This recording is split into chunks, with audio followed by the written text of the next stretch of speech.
தமிழகம் முழுவதும் உள்ள தனியார் சுயநிதி பள்ளிகளில் மாணவர் சேர்க்கை கட்டணம் குறித்து ஓய்வு பெற்ற நீதிபதி கோவிந்தராஜன் தலைமையிலான குழு சமீபத்தில் தனது அறிக்கையை வெளியிட்டது. இதுகுறித்து மேல்முறையீடு செய்யப்போவதாக தமிழ்நாடு நர்சரி, பிரைமரி, மெட்ரிக் மற்றும் மேல்நிலைப் பள்ளிகளின் நிர்வாகிகளின் கூட்டமைப்பு அறிவித்துள்ளது.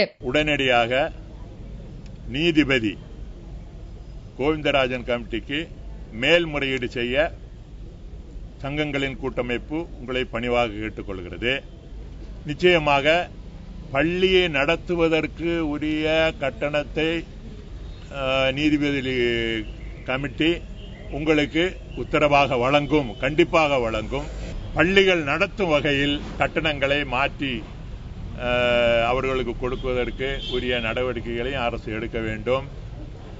2ஆம் தேதி நிச்சயமாக எல்லா பள்ளிகளும் தொடர்ந்து இயங்கும் என்று அரசுக்கு இந்த சங்கங்களின் கூட்டமைப்பு சார்பாக நான் உறுதியளிக்கிறேன்.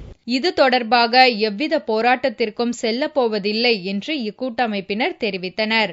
யாரும் பள்ளிகளை நீங்கள் மூடக்கூடாது, மூடுவதற்கு உங்களுக்கு எந்த வகையிலும் அனுமதி இல்லை.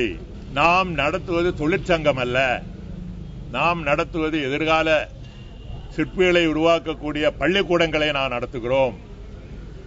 எனவே இந்த விஷயத்தில் நீங்கள் தொழிற்சங்கங்களைப் போலவோ வேற சில அமைப்புகள் போலவோ பலருடைய ஆலோசனை கேட்டு நீங்கள் பள்ளிகளை மூடுவதில் கவனம் செலுத்த வேண்டாம்.